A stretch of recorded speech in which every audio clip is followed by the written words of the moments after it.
Somewhere out in the dark, a star far heavier than anything near our own sun does something that should be impossible. It detonates. In a single convulsion, it hurls several suns worth of matter into space, flaring bright enough to rival an exploding star. And then, when that flash should mark a grave, the star is still there. Its battered core steadies itself, takes a breath, and quietly begins preparing to do the whole thing all over again. How does a star survive its own explosion? How can something erupt with the fury of a dying star, yet refuse to actually die? And what finally happens on the day it runs out of second chances? Tonight, we follow a star that explodes, survives, and explodes again, and uncover the bizarre physics that lets it. Before we go further, if you enjoy this kind of slow, deep dive into the strange machinery of the cosmos, a quick like or subscribe really helps the channel grow. It's a small thing for you, but it makes a huge difference for me. Now, let's begin. Picture a star. Not a gentle, well-behaved star like the one that lights our sky, but a giant, a monster of a star, dozens of times heavier than our sun, burning so fiercely that it races through its entire life in a fraction of the time an ordinary star would take. Now picture that star tearing itself open. In a single, violent spasm, it flings several suns worth of material outward into space, a shell of superheated gas expanding at thousands of kilometers per second. For weeks or months, it blazes across the cosmos, flaring bright enough that from a distance you might mistake it for a dying star in its final explosion. And then something happens that by every intuition we have about stars should be impossible. The star doesn't die. When the smoke clears, when the ejected shell has raced away into the dark, the core is still there, bruised, shaken, glowing, but intact. And within its ruined heart, gravity begins tightening its grip once more. The star settles, it steadies, and then, slowly, it begins preparing to do the entire thing all over again. This is the strange, almost paradoxical behavior at the center of everything we're going to explore. A star that erupts with the fury of an exploding star, yet refuses to actually be destroyed by it.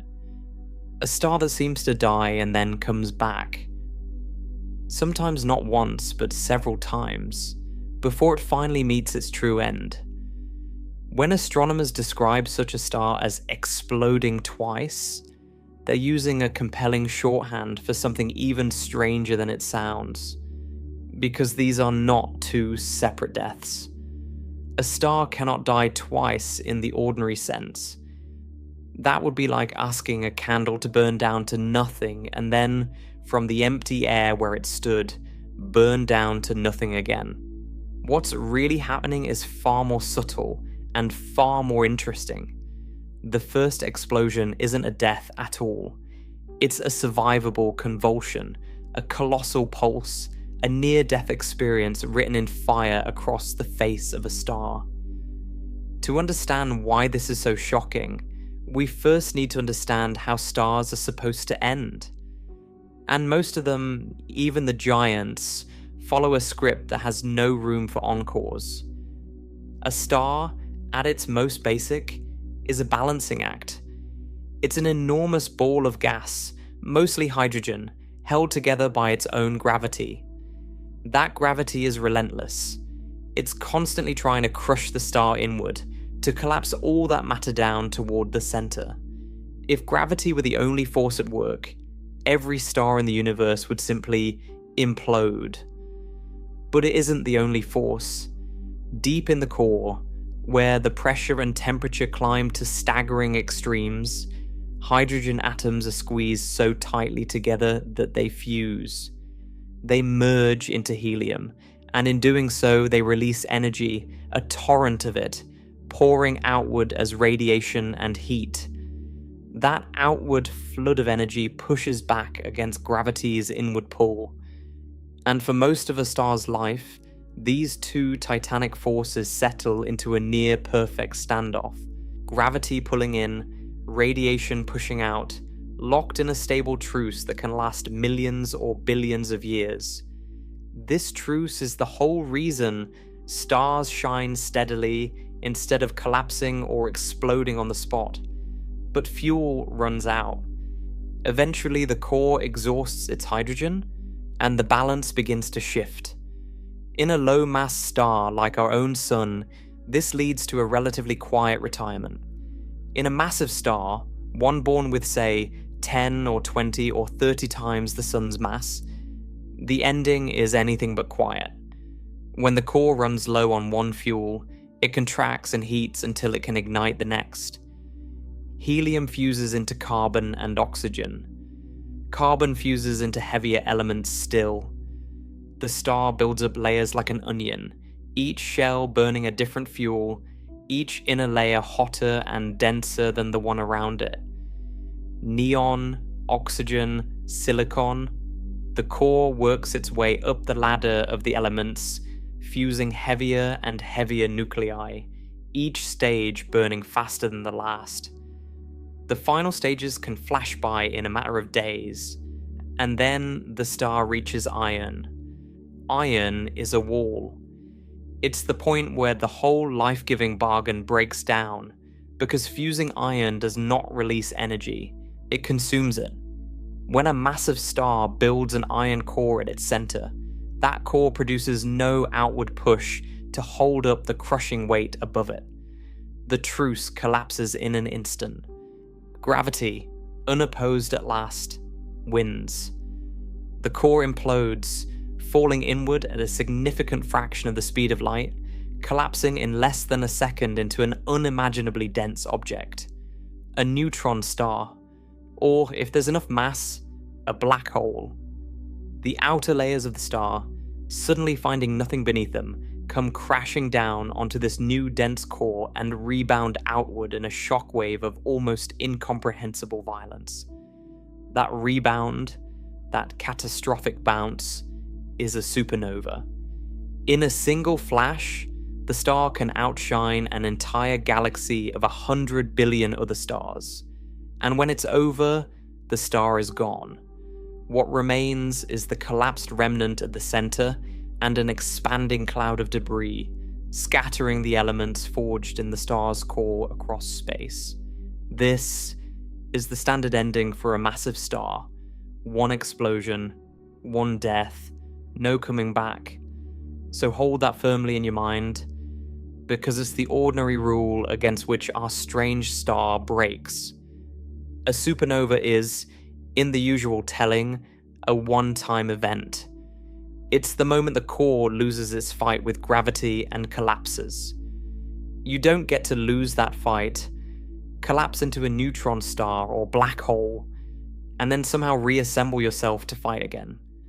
Once the core is gone, the star is finished. That's what makes the idea of a star exploding, surviving, and exploding again sound like a contradiction in terms. If the first explosion were a true supernova, a real core collapse, there would be nothing left to explode a second time, which is exactly the point.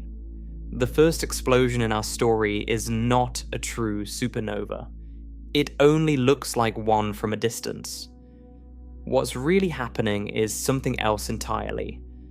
A mechanism that lets a very specific and very rare kind of star convulse with supernova-like power while keeping its core alive.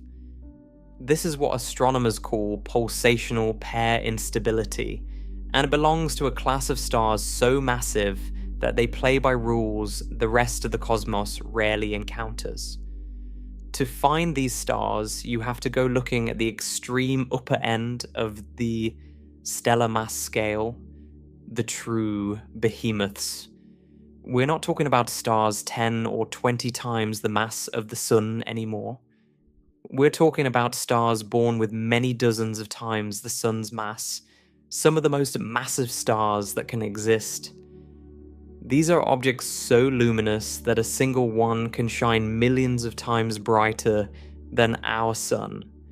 They are rare almost beyond belief. Out of the vast populations of stars in a galaxy, only a tiny handful are ever born this heavy. And because they burn through their fuel so ferociously, they live only a few million years before reaching their crisis. A cosmic blink compared to the 10 billion years a star like ours will enjoy. By the time we spot one, it's already living on borrowed time. And these giants have a problem that smaller massive stars don't. Their cores can reach temperatures so extreme, while remaining at densities relatively low compared to what you'd expect, that a bizarre new instability creeps into the machinery holding them up. Inside a star this massive, the core, on its way toward the final stages of its life, can enter a regime where the very radiation that supports it begins to betray it. The details of exactly how, the electron-positron pairs, the sudden loss of pressure, the runaway collapse, and the explosive burning that follows, is the heart of the story. And we'll walk through that machinery step by step, because it's genuinely one of the most elegant and terrifying processes in all of stellar physics. But for now, hold onto the shape of it. In stars of this extreme mass, and only in stars of this extreme mass, the core can be knocked out of its stable truce not by running out of fuel, but by a peculiarity of physics that steals away its support even while fuel remains. The star doesn't gently exhaust itself, it gets ambushed from the inside. Now, an important warning, and it's one worth stating clearly because it's easy to get wrong. You will often see specific numbers quoted for exactly how heavy a star must be to enter this regime. Figures like 70 times the sun's mass, or 100 or 130, marking the boundaries of the pulsational zone, with a full and total self-destruction lying somewhere beyond. And there's real physics behind those figures, but you should treat any single precise threshold with a healthy dose of suspicion, because the truth is that the boundaries are not fixed lines carved into stone. They shift. They depend on things that vary enormously from star to star. Consider composition. A star's behavior depends heavily on how much of it is made from elements heavier than hydrogen and helium, what astronomers loosely call its metals, even though most of those elements aren't metals in any everyday sense. A star born in the early universe, forged from almost pure hydrogen and helium with barely a trace of anything heavier, behaves very differently from a star born today, seasoned with the ashes of earlier stellar generations. The amount of heavier elements changes how the star holds onto its outer layers, how it loses mass, and how hot and dense its core becomes. A pristine, metal-poor giant and a modern, metal-rich giant of the same starting mass can end up on entirely different paths. Then there's mass loss itself, which turns out to be one of the most important and most uncertain factors of all. Massive stars do not keep all the mass they're born with. They blow it away. The radiation pouring off these luminous giants is so intense that it drives powerful stellar winds, streams of gas hurled off the surface and lost to space, sometimes at rates that would strip away an entire sun's worth of material in a geological eye blink. Some of the most extreme of these stars, the ones that have already shed their outer hydrogen envelopes and lay bare their hot, blazing interiors, lose mass at truly ferocious rates. And here's the crucial consequence. A star that is born massive enough to eventually enter the pulsational regime might blow away so much of itself along the way that it never gets there at all, ending instead as a more conventional collapse. The mass it dies with matters far more than the mass it was born with, and the amount it loses in between is genuinely difficult to predict. Our models of these winds still carry large uncertainties. Change the assumed mass loss rate, and you shift the whole threshold. And then there's rotation. Stars spin, and the most massive ones can spin very fast indeed. A rapidly rotating star mixes its interior differently, dredging fuel and ash around in ways that alter how the core grows and how hot it becomes. Rotation can effectively make a star behave as though it were more massive than it is, or change the size of the core that ultimately matters for the instability. Two stars of identical mass and identical composition can meet different fates simply because one was spinning faster than the other. So when we talk about which stars can undergo this repeated surviving eruption, the honest answer is that it's a regime rather than a single magic number. A broad and somewhat fuzzy territory near the very top of the mass scale.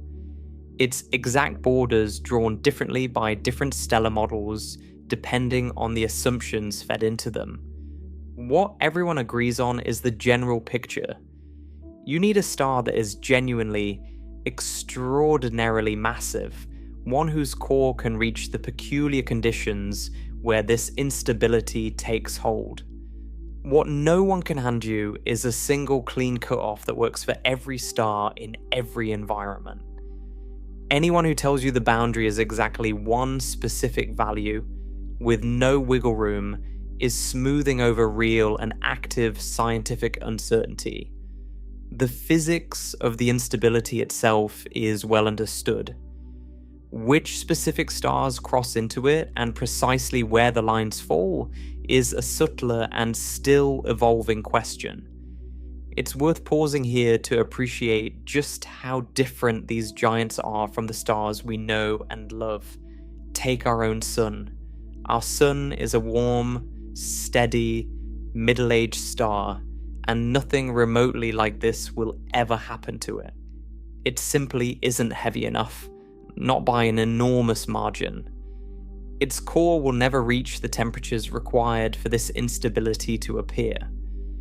When our sun finally ages, billions of years from now, it will swell into a red giant, gently puff off its outer layers into a beautiful glowing shell, and settle down as a slowly cooling white dwarf. No supernova, no pulse, no violent repeated eruptions, a quiet, dignified retirement. The processes we're describing belong to a completely different league of stars, and it's important not to imagine our sun, or any ordinary star, teetering on the edge of this behavior. It never will. This is the exclusive domain of the true monsters. It's worth lingering on just how vanishingly rare these giants are, because their rarity is bound up with the very reason they exist at all.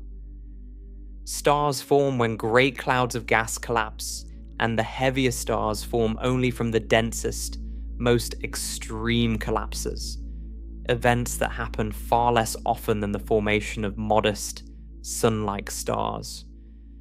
For every one of these true behemoths that lights up, there are countless smaller stars quietly going about their business. And once one of these giants ignites, it lives on a knife's edge of its own making. Its luminosity is so extreme that it is perpetually on the verge of blowing itself apart even under ordinary circumstances. Its outer layers strained by the sheer force of the radiation pouring through them. Such a star races through its entire existence in only a few million years, a span so brief that on the timescale of the cosmos, it is over almost as soon as it begins. There is one setting where these giants may once have been far more common than they are today, and it takes us back to the earliest chapters of cosmic history. In the young universe, Before generations of stars had seasoned space with heavier elements, the gas from which stars formed was almost pure hydrogen and helium. That pristine composition made it easier, in principle, for truly enormous stars to form. Stars far heavier than most that form in the modern, enriched universe. And because these first-generation stars were so lacking in heavier elements, they held onto their mass more effectively, losing far less of it to stellar winds along the way. That combination, born extraordinarily heavy and stripped only lightly as they aged, is precisely the recipe for arriving at death still massive enough to enter the pair-instability regime. So some of the most promising candidates for this entire phenomenon may be among the very first stars that ever shone, in an era so remote that their light, if any survives, would be among the oldest in existence. The giants we're describing may be rare in the universe around us now, but in the cosmic dawn, they may have been the norm rather than the exception. Or think of a star like the famous red supergiant that marks the shoulder of the hunter in the winter sky, Betelgeuse. It's one of the most well-known stars in the heavens, a swollen giant nearing the end of its life, and one day, astronomically speaking, it will explode. But when it does, it will do so in the ordinary way. A single core collapse supernova, one grand and final detonation, and then it's finished. It will not erupt, survive, and erupt again. It follows the standard script. The stars we're concerned with are in another category altogether, heavier at their cores, hotter in their hearts, and subject to an instability that Betelgeuse will never experience. So what does it actually look like, this first survivable eruption? Imagine the star deep in its final chapter, its core having climbed the ladder of nuclear burning, now approaching the conditions where the instability lurks. The core, for reasons we'll unpack in detail, suddenly loses part of the support that's been holding it up.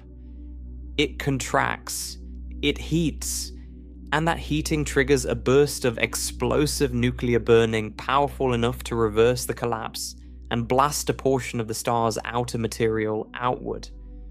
The star heaves off a great shell of matter, potentially several times the mass of our sun in a single event, sending it hurtling into space. From the outside, this looks dramatic in the extreme. The star brightens enormously. The ejected material glows.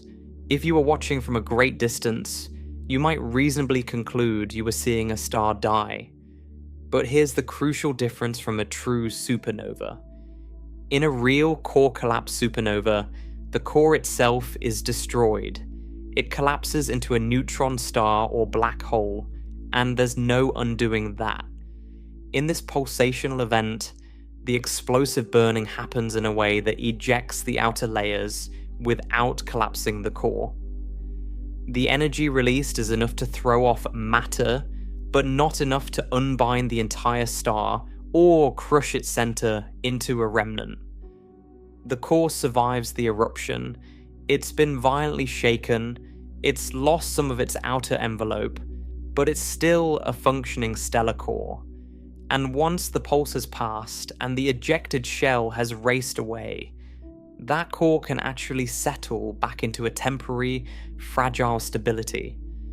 Gravity and pressure find a new, uneasy truce.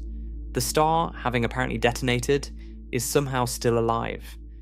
This is why the phrase explodes twice is such a compelling but slightly mischievous description.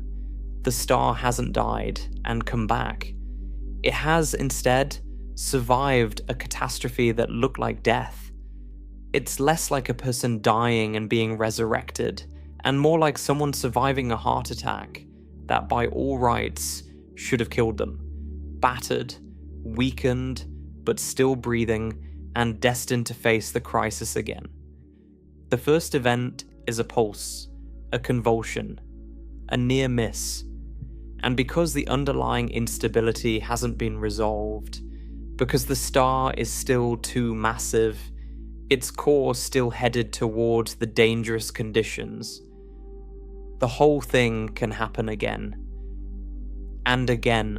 The star can throw off shell after shell in a series of eruptions, separated by intervals of eerie, temporary calm, each one looking from a distance like it might be the end, none of them actually finishing the job, until eventually the star does reach its true and final death.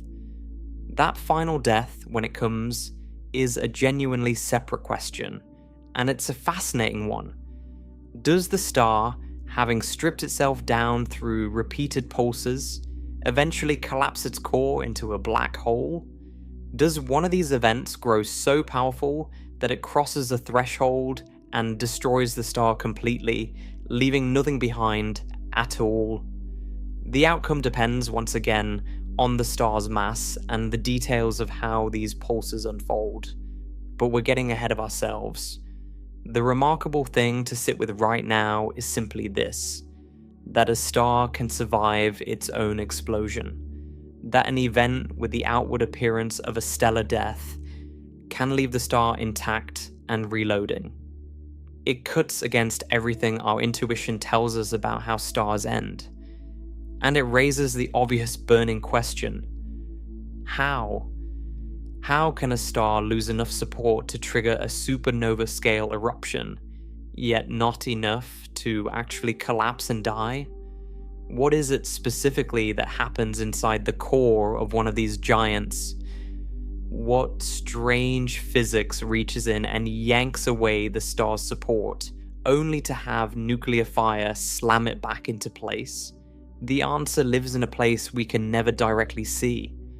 The extreme, superheated heart of a dying giant, where temperatures climb so high that light itself begins to behave in ways that defy everyday experience, where energy transforms into matter, where the pressure holding up the star can vanish in a heartbeat, and where the seeds of the whole strange cycle are sown. Because the real engine of this entire phenomenon isn't the flash we see from the outside. It isn't the ejected shells or the brightening or the spectacle. It's a chain reaction buried deep inside the core. A sequence of cause and effect so precise and so counterintuitive that when you first encounter it, it sounds almost made up. It begins with heat.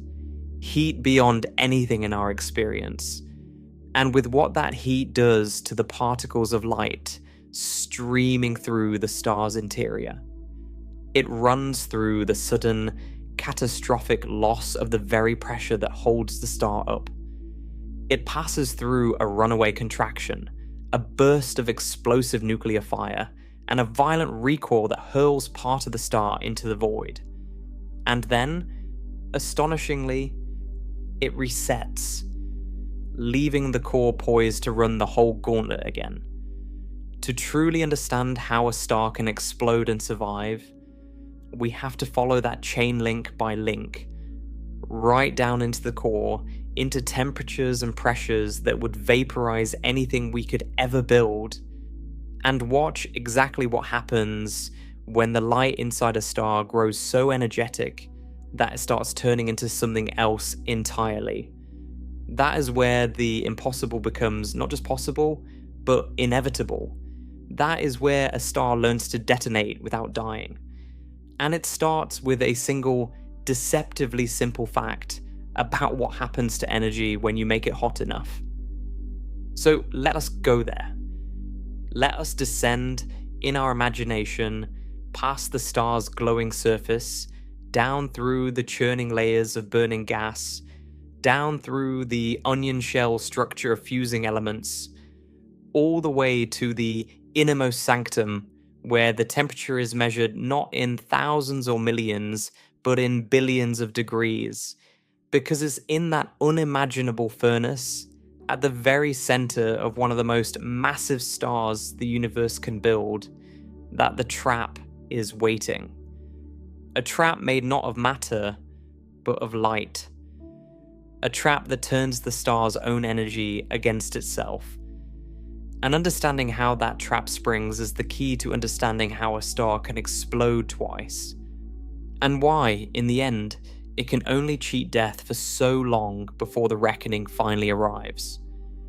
Let us go down into the core, not gently, and not with any instrument that could ever survive the journey, but in imagination, because there is no other way to witness what happens in the heart of one of these dying giants. Down we go, past the star's shimmering outer surface, through the vast churning layers of gas, through the concentric shells where different elements burn at different depths, each shell hotter and denser than the one wrapped around it. And finally, we arrive at the innermost chamber, the core, where the star keeps its most closely guarded secret. Here, the temperature is not measured in the thousands of degrees you'd find at the surface, nor even in the millions you'd find in the core of an ordinary sun. Here, in the heart of one of these behemoths approaching its crisis, the temperature climbs toward billions of degrees. This is a furnace hotter than anything in ordinary existence, a place where the very rules that govern the everyday world begin to bend into strange new shapes. And it's here, in this cauldron of almost inconceivable heat, that the trap is set. To understand the trap, we first have to understand what has been holding the star up all this time. We touched on it before. A star is a balancing act between gravity pulling inward and pressure pushing outward. But we need to look more closely now at what exactly provides that outward push in the core of a massive star. Part of it comes from the sheer thermal motion of the particles, the frantic jostling of nuclei and electrons crammed together at enormous density. But in the cores of the most massive, most luminous stars, a huge share of the outward support comes from something else. It comes from radiation itself, from light. This might sound strange. We don't usually think of light as something that can hold anything up. Sunlight falls on your skin and you feel warmth, not a shove, but that's because ordinary light is so feeble in its push. Inside the core of a massive star, the situation is utterly different. The core is flooded with radiation of staggering intensity, a sea of photons, particles of light, so energetic and so densely packed that they exert a genuine, powerful pressure. This is called radiation pressure, and in the most massive stars, it does an enormous amount of the work of supporting the star against its own crushing gravity. The photons streaming outward from the hot core physically push against the matter, holding the overlying layers up, propping the whole structure open like a vast pressurized dome. The star, in a very real sense, is being held aloft by its own light. Now, this is a somewhat precarious way to support a star, and here's why. Radiation pressure is a bit like a stiff but brittle scaffold. It holds enormous weight, but if you were to suddenly remove even a portion of it, there's very little to fall back on. In a star supported mainly by the thermal motion of its particles, a small disturbance tends to be self-correcting. Squeeze the gas and it heats up and pushes back harder, restoring balance. But a star leaning heavily on radiation pressure lives closer to the edge. It's stable, but it's a shallower, more delicate stability. And in the cores of these extreme giants, that delicacy is about to be exploited by one of the most elegant and dangerous tricks in all of physics. Here is where the heat comes back into the story. Remember that the core has reached temperatures in the billions of degrees. Temperature at bottom is just a measure of energy, how much energy the particles and photons are carrying. And when the temperature climbs this high, the individual photons flooding the core become extraordinarily energetic. These are not the gentle photons of visible sunlight. These are gamma rays, the most energetic form of light there is, each one carrying a tremendous punch. And it's here that we encounter one of the most beautiful and counterintuitive facts in all of nature. A fact that turns out to be the linchpin of this entire phenomenon. Energy and matter are, at the deepest level, interchangeable. This is perhaps the single most famous idea in physics, usually written as a short equation relating energy to mass, and it tells us that mass is a form of energy, and energy is a form of mass. Under everyday conditions, this interchangeability is invisible to us. We never see a chair turn into a burst of light or a beam of light congeal into a pebble, but under the right extreme conditions, this transformation becomes not just possible, but routine. And one of the conditions under which it happens is precisely the one we find in the core of our dying giant. A bath of photons so energetic that when they collide, they can convert their energy into matter. Specifically, when two energetic photons collide, they can transform into a pair of particles. An electron, one of the familiar building blocks of ordinary matter, and its strange mirror image counterpart, a positron. The positron is what physicists call antimatter, identical to an electron in almost every way, but carrying the opposite electric charge. Where the electron is negative, the positron is positive.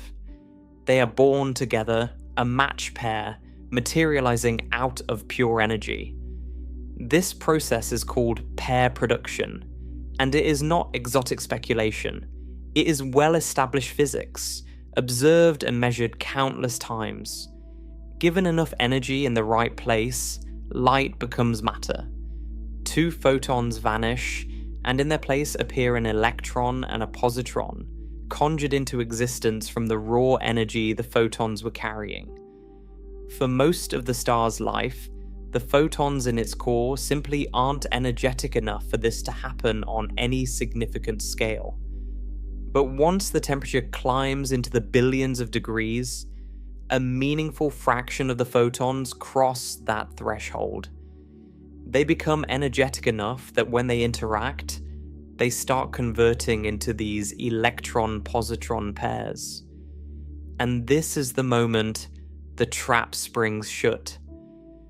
Because think about what has just happened. From the star's point of view, those photons, the very particles of light that were providing the radiation pressure holding the star up, are now disappearing. They're not pushing on anything anymore. They've turned into matter. Their energy, which had been contributing to the outward pressure supporting the star, has been converted into the mass of newly created particles. The scaffold, the brittle scaffold of radiation pressure, has just had a chunk of itself vanish into thin air. This is the pivotal insight, so let's dwell on it. Radiation pressure comes from photons pushing outward. Pair production removes photons, it consumes them, turning them into electron-positron pairs. And crucially, the energy that goes into creating the mass of those new particles is energy that is no longer available to provide pressure. When you create an electron and a positron, you have to spend a certain amount of energy just to bring their mass into existence. And that energy is effectively locked up, taken out of circulation as far as supporting the star is concerned. So as pair production kicks in, the radiation pressure in the core suddenly drops. Not entirely, but by enough. The outward push that was holding up the enormous weight of the overlying star weakens precisely in the region where it matters most. And now, gravity, which never rests, which has been patiently pushing inward for the star's entire life, seizes its opening. With the radiation pressure diminished, the delicate balance shatters. The core, no longer adequately supported, begins to contract. It falls inward on itself, compressing, shrinking, the overlying layers pressing down now that the scaffold beneath them has partially given way. Here we arrive at what makes this instability so vicious, so perfectly self-reinforcing. You might hope that as the core contracts, it would somehow stabilize, that squeezing it would restore the pressure and halt the collapse. In an ordinary, well-behaved star, that's roughly what happens, but not here. As the core contracts, it heats up. And what does a hotter temperature do? It makes even more photons energetic enough to undergo pair production. So the contraction, instead of solving the problem, makes it worse. More heat means more pair production, which means more photons vanishing into matter, which means even less radiation pressure, which means even less support, which means even faster contraction, which means even more heat. It's a runaway loop, a feedback spiral that feeds on itself. The star has stumbled into a trap where every attempt to catch itself only makes it fall faster. The very act of contracting, which should restore support, instead accelerates the loss of it. So the core collapses inward, faster and faster, heating explosively as it goes. And now we come to the moment where the story turns, where the collapse, having built up all this heat, triggers something new. Because there is fuel in this core.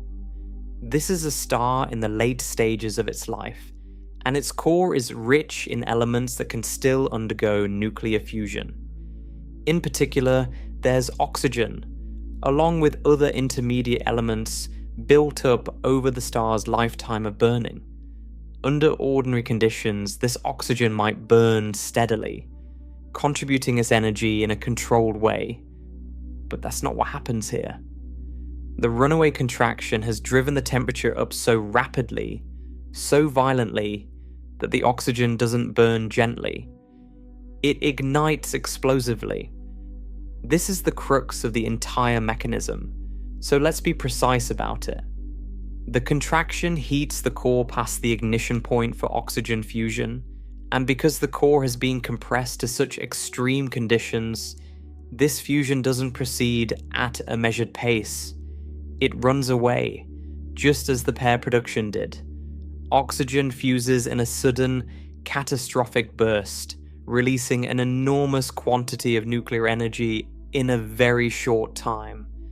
Think of it like a vast reservoir of explosive that has been steadily compressed and heated until, all at once, it detonates. The core, which moments ago was collapsing inward under the failure of its own support, is suddenly flooded with a torrent of energy from this explosive nuclear burning. And that energy changes everything. The nuclear energy released by the explosive oxygen burning does exactly what the radiation pressure had been failing to do. It pushes back against the collapse. But now it does so with tremendous force, all at once. The inward contraction is halted and then reversed. The core, which was falling inward, is slammed to a stop and driven back outward by the fury of the nuclear detonation. A shockwave propagates outward through the star, and the outer layers, already loosened, are given a colossal outward kick. A great shell of the star's material, potentially several times the mass of our sun, is blasted off the top of the star and hurled into space at thousands of kilometers per second. From the outside, as we discussed, this looks like a stellar death. The star brightens enormously, the ejected shell glows, and a distant observer might well mistake it for a supernova. But here is the miracle at the center of it all, the thing we've been building toward. This explosive burning, this violent recoil, ejects the outer layers without destroying the core. The energy released is enough to throw off a shell of material and reverse the collapse. But it is not enough to blow the entire star apart, and it is not accompanied by the collapse of the core into a neutron star or black hole. The core is jolted, shaken, lightened by the loss of its outer envelope, but it survives. It is still there, still a coherent stellar core when the eruption subsides.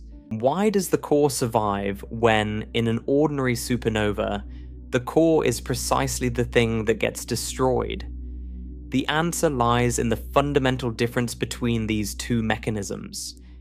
In an ordinary core collapse supernova, the core has run entirely out of usable fuel. It's made of iron, which cannot release energy by fusing. When that iron core loses its support, there is nothing to catch it. No nuclear fire can reignite to halt the fall because iron simply won't burn. So the collapse proceeds all the way down, crushing the core into a neutron star or black hole. There is no reprieve because there's no fuel left to provide one. But in our pulsational giant, the situation is entirely different. The collapse is triggered not by the exhaustion of fuel, but by the pair production instability. And the core still contains plenty of unburned nuclear fuel, the oxygen and other elements. So when the contraction drives the temperature up, that fuel ignites and comes to the rescue. The nuclear fire that iron could never provide is available here in abundance. The explosive burning releases enough energy to halt and reverse the collapse before it can crush the core out of existence. In other words, the star has a lifeline that the iron core star does not, a reservoir of fuel that ignites at exactly the moment of crisis and arrests the fall. The collapse is real, the loss of support is real, the violence is real, but it is interrupted, cut short by nuclear fire. Before it can become a true and final collapse, the core is pulled back from the brink.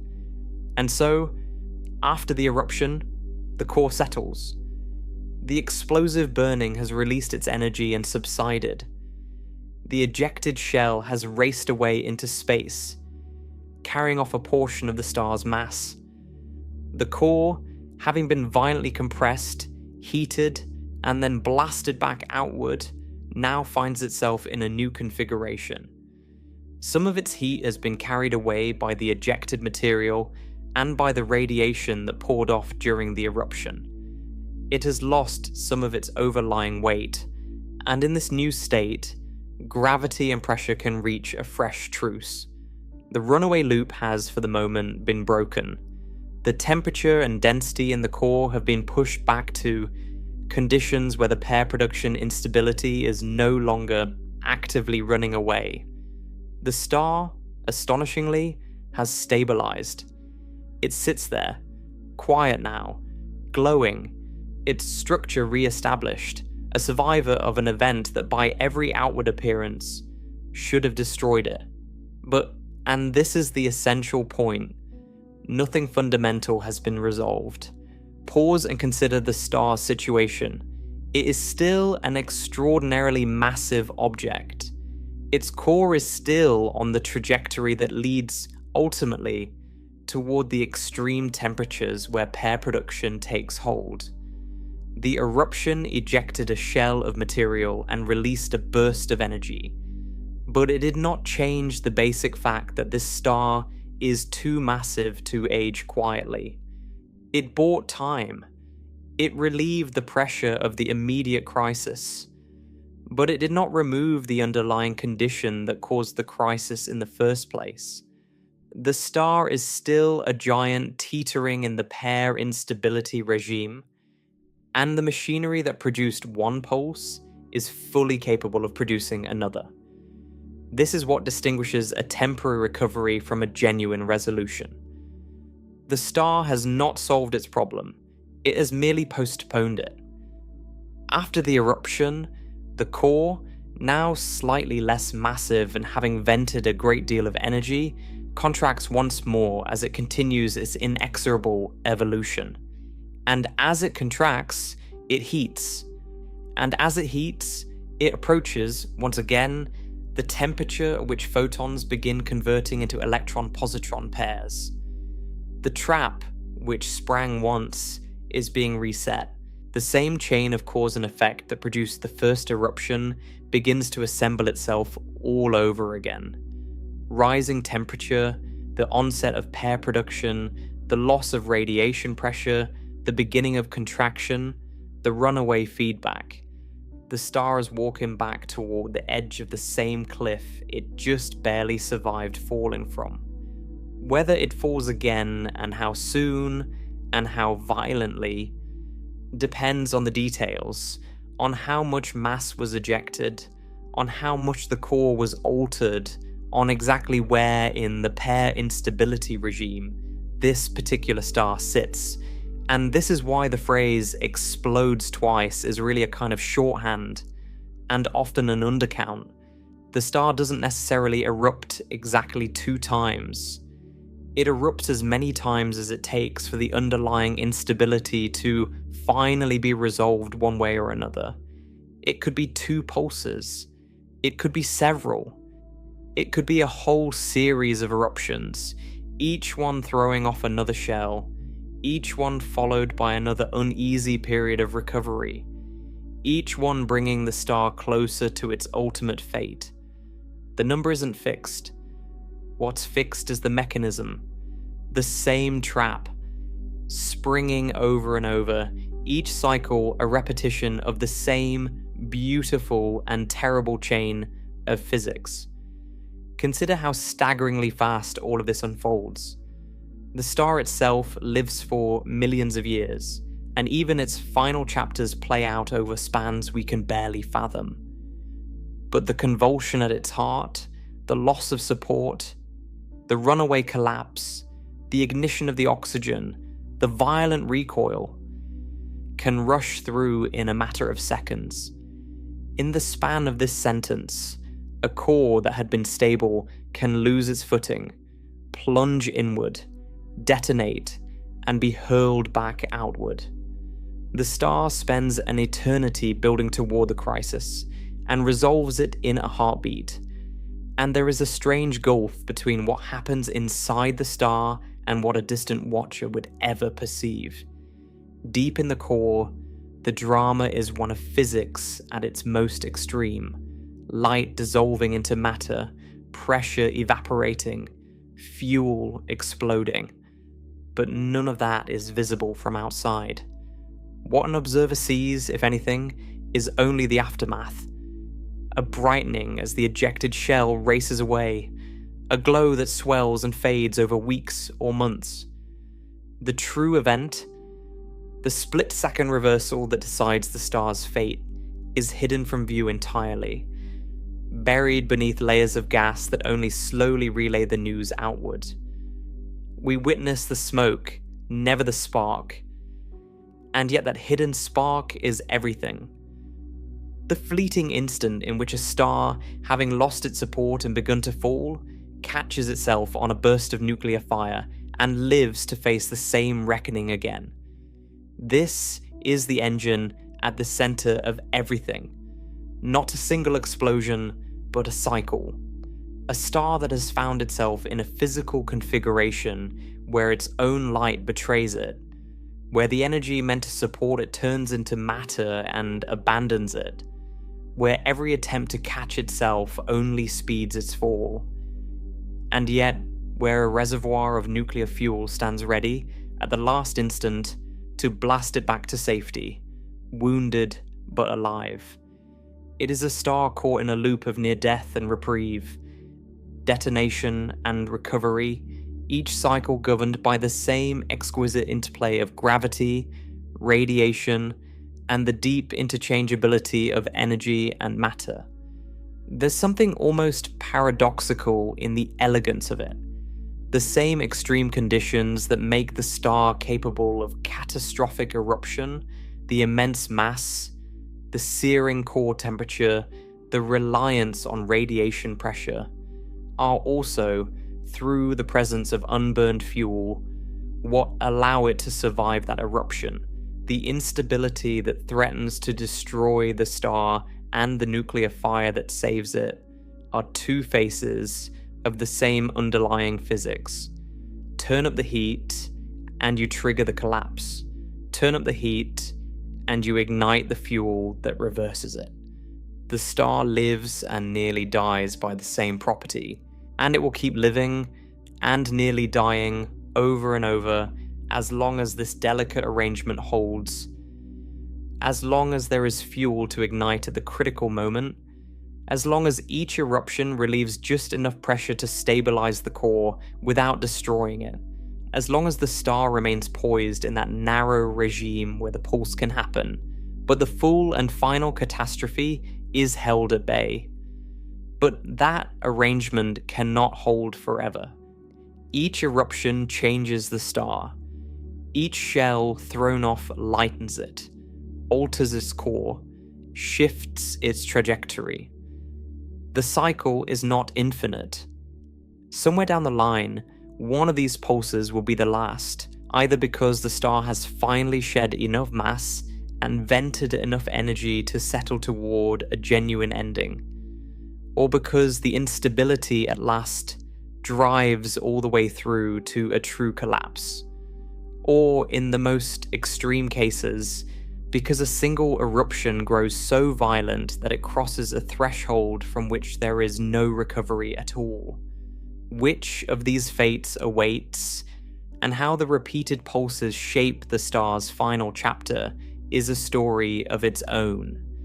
And there's more to the spectacle than we've yet seen. Because when a star throws off shell after shell over a series of eruptions, those shells don't simply vanish quietly into the dark. They linger. They drift outward, expanding into the space around the star, forming great expanding clouds of ejected material. And when a later eruption sends a new shell racing outward, faster perhaps than the ones before it, that new shell can catch up to the old ones. It can slam into them. And in that collision, something remarkable happens. Something that may account for some of the most dazzlingly bright stellar events ever witnessed anywhere in the cosmos. The timing between these pulses, the way the shells pile into one another, the sheer luminosity that erupts when they collide, that is where the story turns next.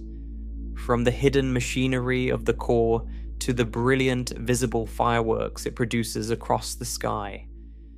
We have watched the trap spring once, deep in the core, and we have watched the star survive it. But a single pulse is only the opening move. The whole strange character of these stars comes from the fact that the trap resets, that having survived one eruption, the star heals just enough to walk back to the edge and fall again. So now we need to ask the questions that follow naturally from that. How many times does this happen? How long does the star wait between one convulsion and the next? And what exactly do we see from the outside when a star does this over and over? The answers turn out to be even stranger and more spectacular than the mechanism itself. And they lead us to some of the most dazzlingly luminous events ever recorded anywhere in the universe. Let's start with the number of pulses, because it's the first thing the phrase "explodes twice" tends to get wrong. It's a wonderfully vivid phrase, and it captures the essential shock of the phenomenon: a star erupting, surviving, and erupting again. But it should not be taken as a literal count. The star does not necessarily pulse exactly 2 times. It pulses as many times as the physics demands, and that number varies enormously from star to star. Some stars in this regime might undergo just a couple of major eruptions before reaching their final end. Others might convulse many times, throwing off shell after shell in a long, drawn-out series of outbursts. The reason the count isn't fixed goes right back to the mechanism we trace through the core. Remember what each pulse actually accomplishes. When the star erupts, it ejects a shell of material, releasing a burst of energy that relieves the immediate crisis in the core. But it does not resolve the underlying condition. The star is still too massive, its core still headed toward the temperatures where pair production takes hold. So after each pulse, the core settles, then contracts and heats again, and eventually approaches the instability once more. Now, here's the key point. Each eruption changes the star. It strips away some mass. It alters the structure and temperature of the core. It shifts where the star sits relative to the dangerous regime. So the conditions leading up to the second pulse are not identical to the conditions that produced the first. The star is a slightly different object each time it approaches the edge, and whether the next pulse is stronger or weaker, sooner or later, depends on exactly how the previous one reshaped things. A very massive star, sitting deep in the pulsational regime, has a lot of distance to cover before it finally exits that regime one way or another. It may need to shed a great deal of material through many successive eruptions before its core is finally pushed toward a genuine ending. A star sitting closer to the lower edge of the regime might get away with just 1 or 2 pulses before settling toward its final collapse. So the total number of eruptions is really a reflection of how deeply the star is embedded in the instability and how much its core needs to change before the cycle can break. There is no universal answer. 2 is simply the smallest, most dramatic number that captures the essential idea of survival and repetition. The reality is a spectrum, from a couple of pulses to a whole cascade of them. Now let's talk about timing, because this is where things get genuinely mind-bending. How long does the star wait between eruptions? And the honest, remarkable answer is, it depends enormously, and the interval can span an almost absurd range. Between one pulse and the next, the star might wait a matter of days or weeks, or it might wait years, or centuries, or thousands of years, even much longer. The gap between eruptions is not fixed and not predictable in any simple way. And this enormous variability is one of the most important and least intuitive features of the whole phenomenon. Why such a vast range? It comes down to how much the pulse disturbed the star, and how far the core then has to travel to reach the instability again. A relatively gentle pulse, one that ejected a modest shell and relieved only a little of the pressure, might leave the core still close to the dangerous conditions so that it takes only a short time to heat back up and trigger the next eruption. A very violent pulse, on the other hand, might throw off a huge amount of material and vent an enormous amount of energy, leaving the core in a much more relaxed state that then takes a long time to contract and reheat its way back to the edge. The stronger the eruption, the more it can reset the clock, and the longer the star may sit in quiet recovery before the next convulsion. So there's a rough logic to it.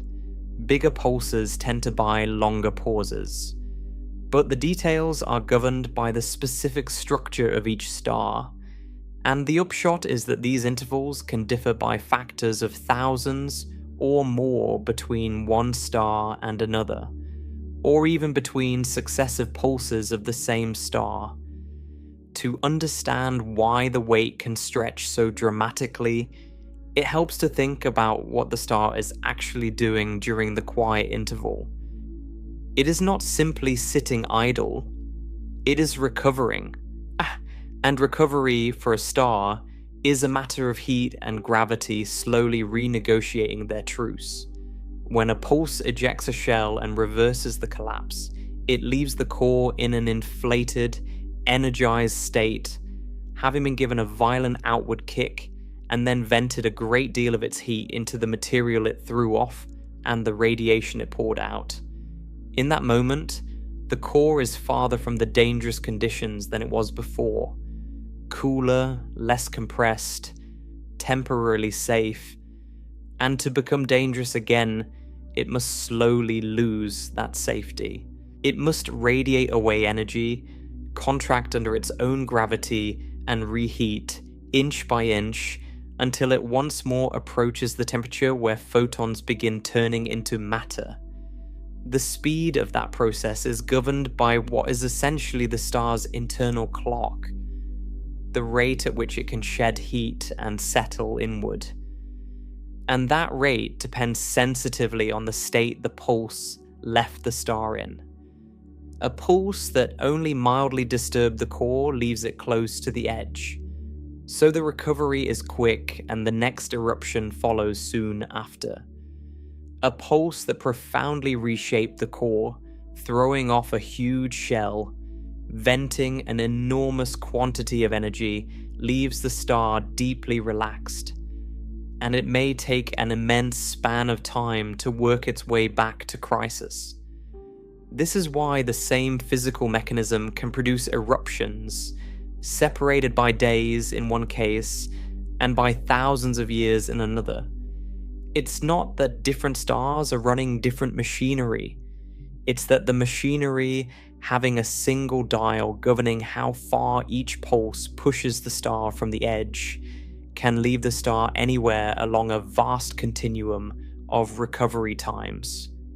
The interval between eruptions is, in effect, a readout of how violently the previous eruption reset the core. And because that violence can vary so enormously, so too can the silence that follows it. Think about what that means for anyone trying to observe these events.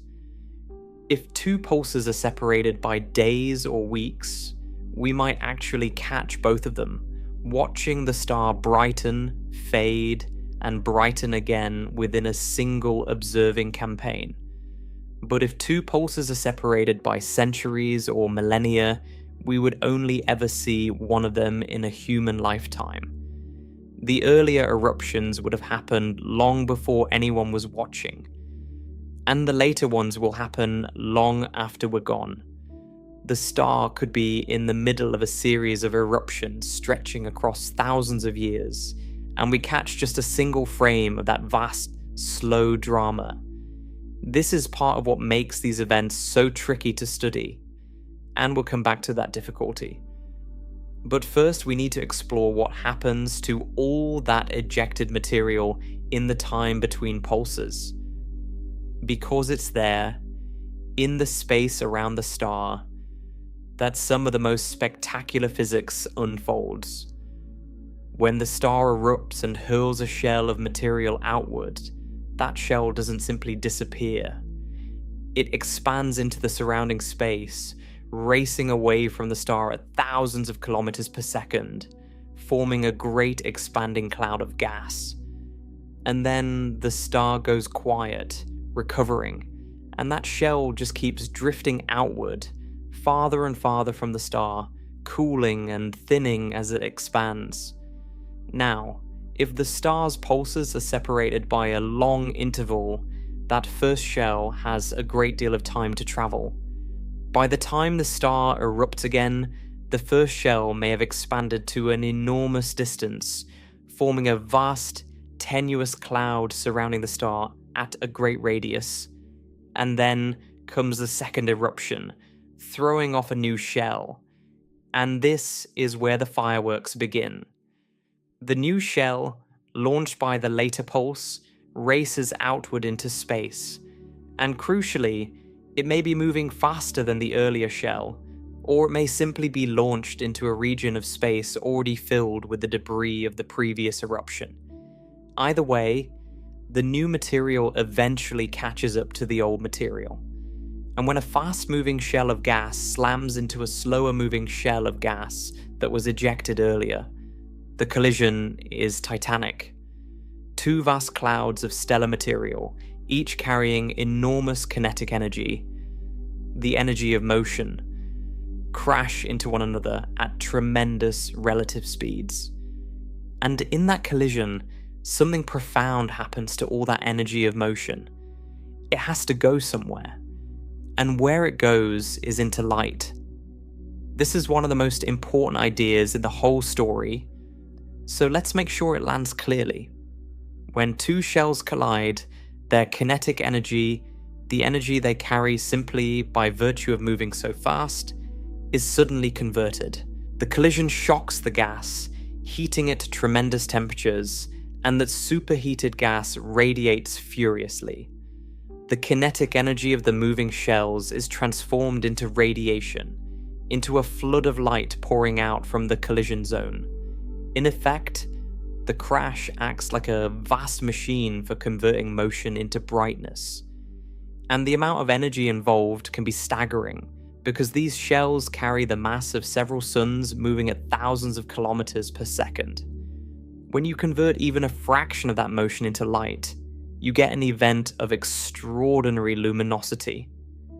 Potentially one of the brightest things in the entire cosmos. And here is the subtle, wonderful consequence of this. Some of the brightest stellar transients we observe, these sudden, dazzling flares that appear in distant galaxies and then fade, may be powered not primarily by the final explosion of a star, but by these collisions between shells that were thrown off in earlier eruptions. Let that sink in. The blinding light we see may not be the light of the star dying. It may be the light of the star's own debris slamming together in the space around it. The wreckage of one eruption colliding with the wreckage of an earlier one, converting the pent-up energy of those pulses into a spectacular display.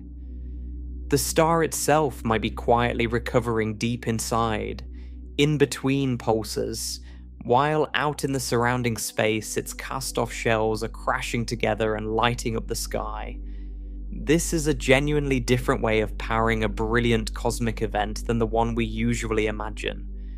When we picture a star exploding, we picture the explosion itself producing all the light, the detonation flashing out across space.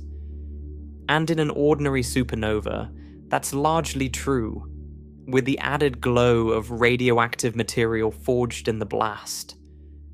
But in these shell collision events, the mechanism is different. The energy source is the interaction between separate ejections. It's as if a star fired two cannonballs into space at different times, and the second cannonball caught up with the first, and the collision between them produced a flash brighter than either cannon's firing. The brightness comes from the meeting of the ejector, not from the ejection itself. There's a beautiful logic to why this can produce such extreme luminosity. In an ordinary explosion in empty space, much of the energy is simply carried away as the debris expands unopposed into the void. The kinetic energy remains kinetic, spread out among the fast-moving gas, never efficiently converted into the light we can see. But if that expanding debris runs into something, a dense shell of earlier material sitting out there waiting, then the collision provides a way to convert that kinetic energy into radiation with great efficiency.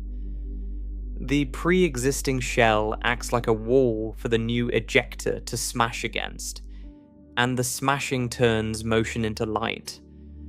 So the presence of that earlier shell, thrown off by an earlier pulse, is exactly what allows a later eruption to shine so extraordinarily brightly. The two pulses work together, in a sense, to produce a display that neither could have produced alone. The first pulse lays down the target, the second pulse provides the projectile, and the collision provides the light. This also helps explain why these events can stay bright for a remarkably long time. A collision between shells isn't instantaneous. As the new ejector plows into the old shell, the collision continues for as long as there's material still crashing in. The interaction can persist for weeks, months, even longer, as successive layers of gas pile into the region and keep the collision zone hot and radiating. So instead of a single sharp flash that quickly fades, you can get a prolonged, sustained brilliance. A transient that stays luminous far longer than a simple explosion would. The shape of how the brightness rises and falls over time, what astronomers call the light curve, can carry the fingerprints of these ongoing collisions, revealing the presence of multiple shells and the way they're interacting. And it's worth appreciating just how intricate this surrounding architecture can become, because a star that has pulsed several times does not simply have one shell out in space and one more chasing it. It can have a whole nested series of them, layer upon layer of ejected material, each shell launched by a different eruption, each sitting at a different distance, each moving at a different speed. Picture it. The earliest shell, thrown off long ago, now expanded to an enormous radius and grown thin and diffuse. Inside it, a shell from a later eruption, denser and closer in. Inside that, perhaps another, more recent still. The space around the star becomes a set of concentric, expanding walls of gas. An onion of debris built up over the star's long sequence of convulsions. And into this structure, the newest eruption fires its fresh material. What happens next depends entirely on the specific arrangement, on how fast the new ejector is moving, how dense the shell it runs into is, and how far apart the shells sit. This is why these events can be so wildly diverse in appearance. If a fast new shell slams into a nearby dense one, the collision is sudden and brilliant. A sharp burst of light, as a great deal of kinetic energy is converted to radiation all at once. If instead the new material catches a distant, diffuse shell, the collision is gentler and more prolonged, a slow burning glow rather than a flash. And if there are several shells at several distances, the new ejector may plow through one, then continue on and strike another, producing not a single brightening but a succession of them. The light curve raising, falling, and rising again as the ejector encounters wall after wall of older debris. This is the deeper reason the brightness patterns of these events can be so strange and so structured. A simple explosion in empty space produces a simple, smooth curve of light that rises and fades. But an eruption firing into a layered nest of previous ejector produces something far more complex. Multiple peaks, sustained plateaus, unexpected rebrightenings, each feature marking a moment when the ejector reached and struck another shell. The star's entire history of pulses is, in a sense, written into the space around it, and each new eruption reads that history back out in light as it collides with a record of everything that came before. The efficiency of the whole process, how much of the raw motion is turned into visible brilliance rather than simply carried away into the dark, hinges on whether there's material out there to collide with. An eruption into empty space wastes most of its energy on unopposed expansion. An eruption into a dense, well-placed shell converts that energy into light with remarkable effectiveness. So the very repetition of the pulses is what makes the later ones shine so brightly. Each eruption prepares the stage for the next, laying down the walls that the next projectile will strike. Now, we should be careful and honest here because this is a place where the science is genuinely rich and where certainty is hard to come by. The idea that shell collisions from repeated pulses can power some of the brightest transients is well motivated by the physics, and it's a compelling explanation for events that seem far too luminous to be ordinary explosions. But linking any specific bright event we observe conclusively to this exact mechanism, to pulsational pair instability specifically, is difficult. Many things in the universe can make a star or its surroundings brighten dramatically, and disentangling which mechanism is responsible for any particular flare is a serious challenge. So while the general physics of shell collisions is sound, and the connection to extreme brightness is well grounded, we should hold any individual identification loosely. We'll return to this important caution in more detail because it runs through the whole subject. For now, the key idea to carry forward is that repeated eruptions produce not just repeated flashes from the star itself, but the raw ingredients for spectacular collisions in the surrounding space. And those collisions may be among the brightest phenomena the cosmos has to offer. Let's step back and picture the full sequence unfolding around one of these stars, to appreciate the strange choreography of it. The star reaches its first crisis and erupts, throwing off a shell of several suns worth of material. That shell races outward and begins its long journey into the surrounding space. The star, meanwhile, recovers, its core settling into fragile stability, and then slowly contracts and heats over some interval, days, years, centuries, we can't say in general, until it reaches the instability again. It erupts a second time, throwing off another shell. This new shell chases the first one outward, catches it, and collides with it, and the space around the star lights up brilliantly as kinetic energy floods into radiation. But the star isn't necessarily done.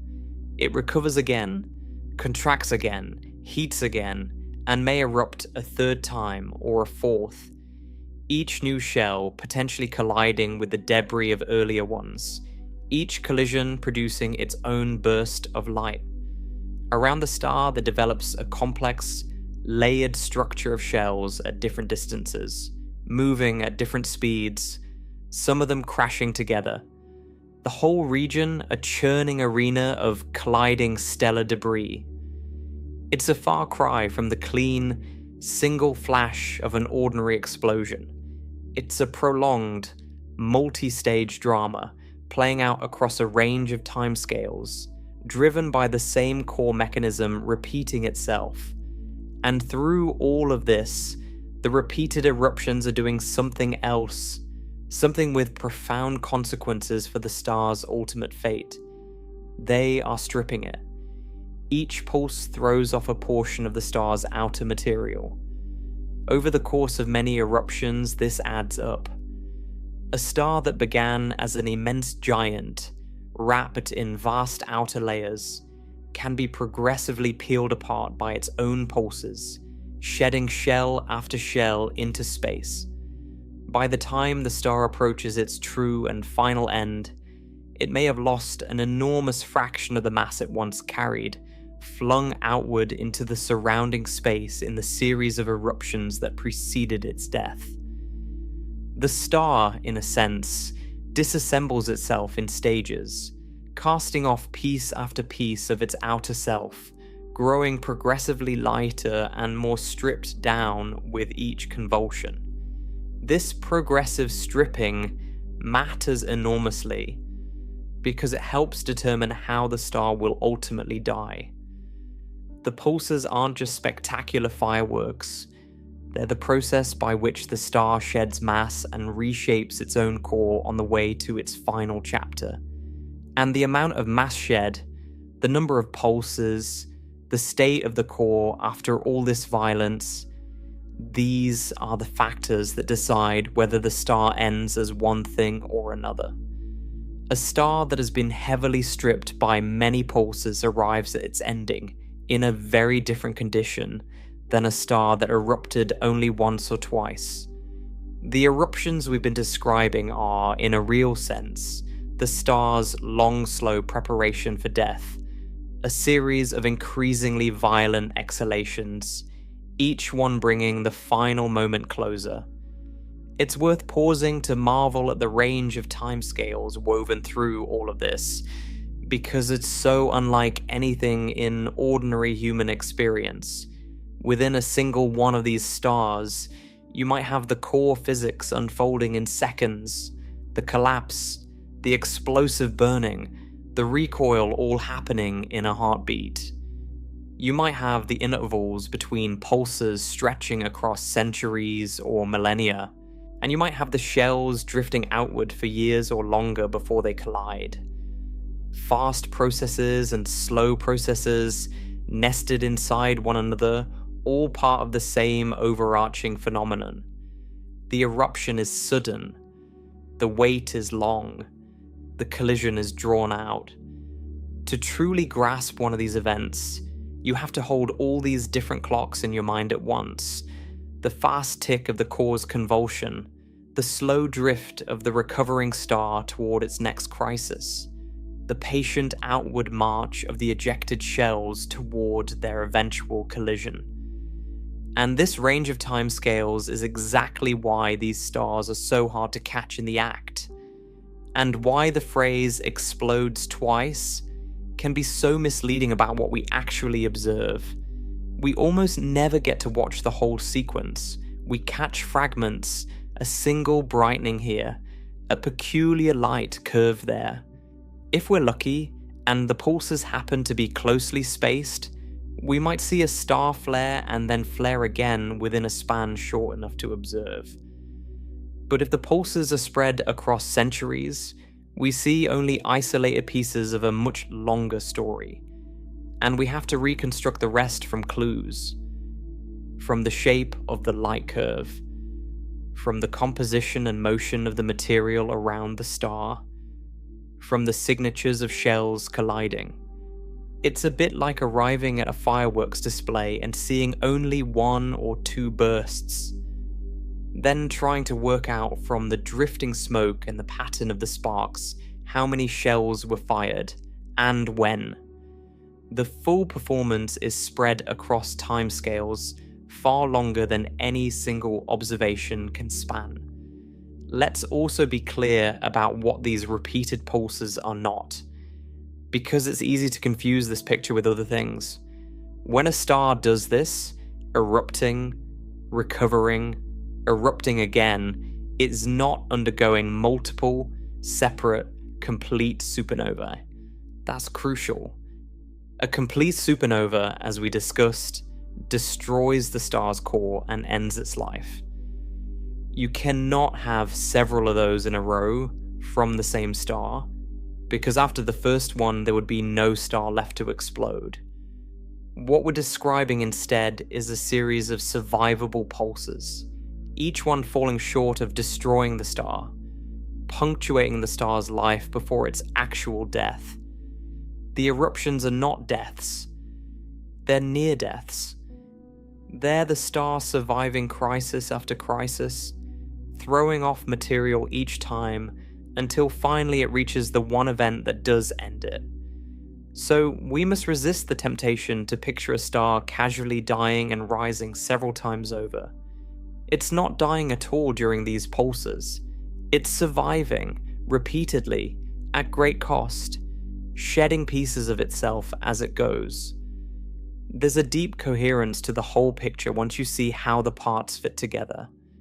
The same core mechanism, the pair production instability, the loss of support, the runaway collapse, the explosive burning, the violent recoil, is responsible for everything.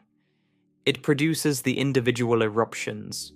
Because it doesn't resolve the underlying condition, it repeats, producing multiple eruptions rather than just one. The repetition, combined with the long and variable intervals, means the star throws off multiple shells at different times and distances, and those shells, drifting outward and then colliding, convert their kinetic energy into the spectacular brightness we may observe from across the universe. One mechanism, cascading through its consequences, produces a phenomenon of extraordinary richness, repeated eruptions, progressive stripping, colliding shells, and some of the most luminous transients in the cosmos, all flowing from that single strange trap in the core. And yet, for all this violence and brilliance, the star's story is not over. Each pulse brings it closer to an ending, but the pulses themselves are not the ending. Sooner or later, the cycle must break.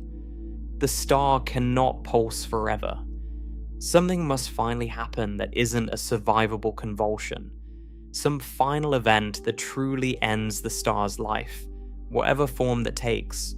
Will the stripped down, battered core finally lose its fight with gravity and collapse into a black hole? Will the star simply exhaust its capacity for these pulses and settle toward a quieter demise? Or is there a related but distinct fate? A single, ultimate eruption so powerful that doesn't leave a surviving core at all, but instead tears the entire star apart in one final, irreversible catastrophe, leaving nothing behind. These are different endings, governed by different conditions, and distinguishing between them is essential to understanding what these stars really are. For it turns out that the survivable pulses we've been describing are only one branch of a larger family of related phenomena, closely connected in physics, but crucially different in outcome.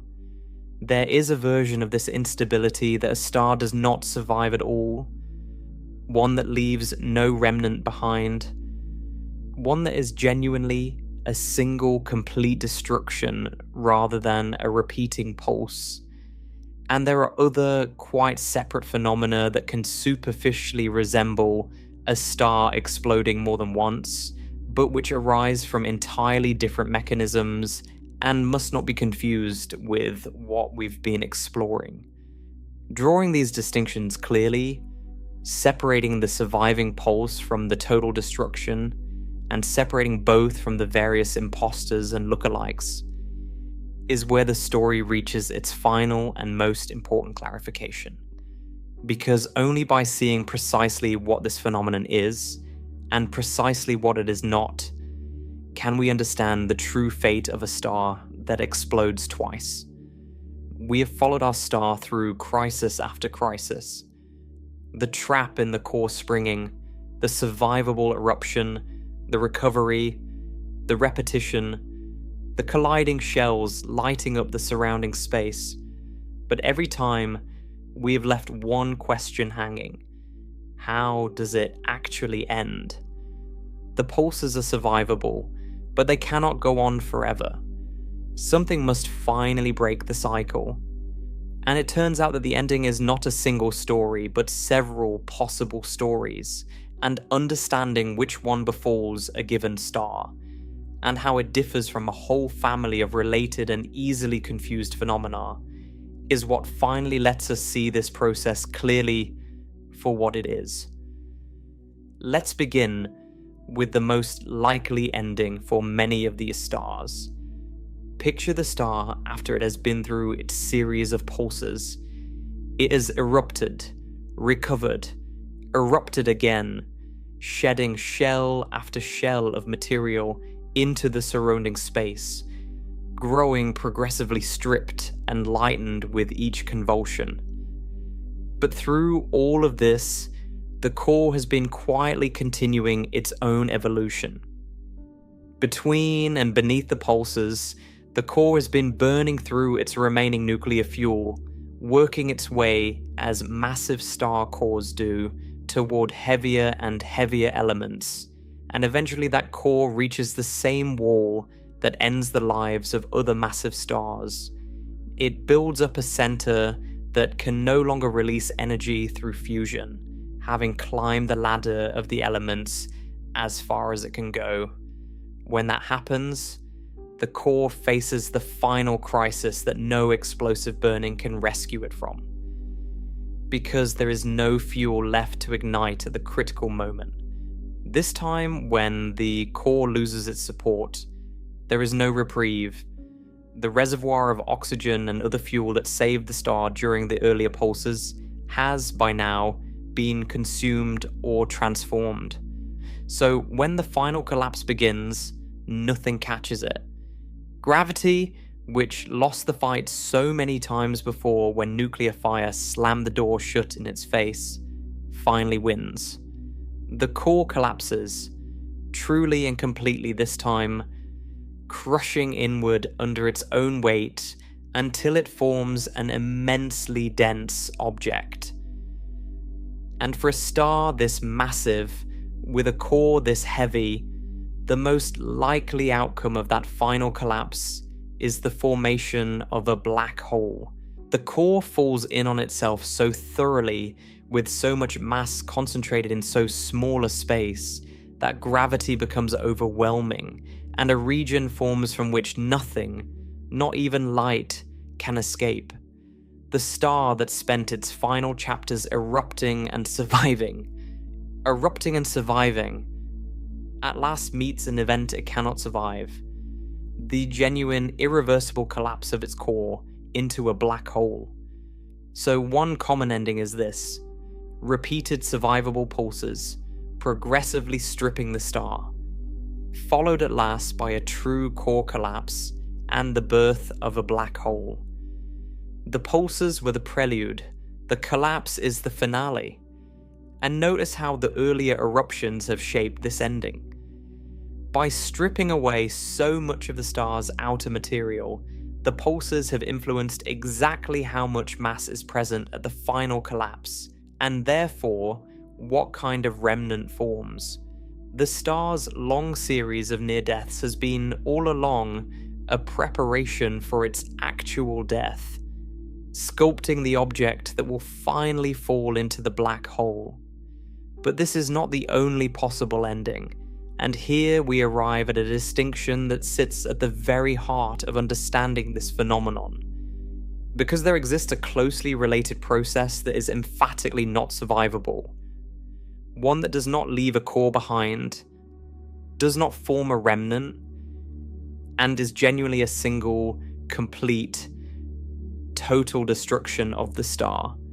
This is what astronomers call a full pair-instability supernova, and it is crucial not to confuse it with the pulsational, survivable version we've spent so long exploring. They spring from the same underlying physics, the same pair production instability, the same loss of radiation support. But they lead to profoundly different fates. Here is the difference, and it comes down to just how violent the instability becomes. In the pulsational version, the pair production instability triggers a collapse, the core heats, the oxygen ignites explosively, and the released energy is enough to eject a shell and reverse the contraction, but not enough to destroy the entire star.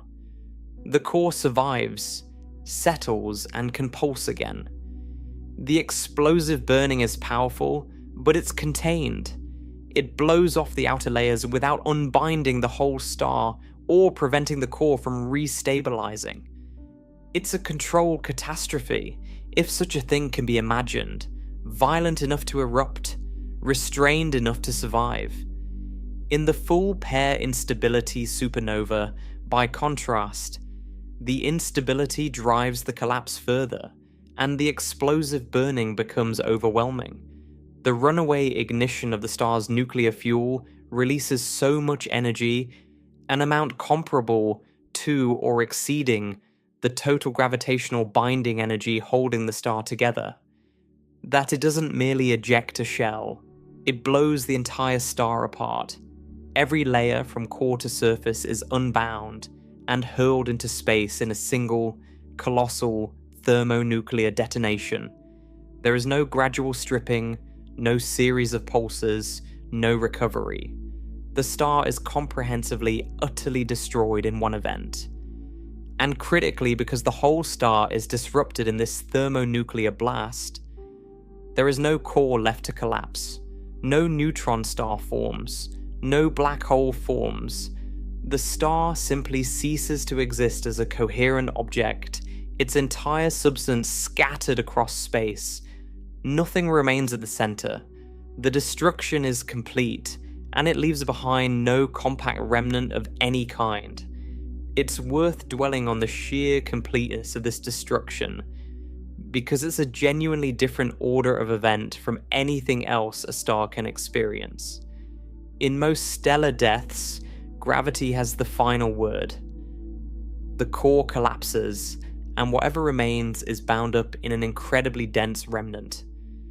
But in a full pair-instability supernova, gravity loses entirely.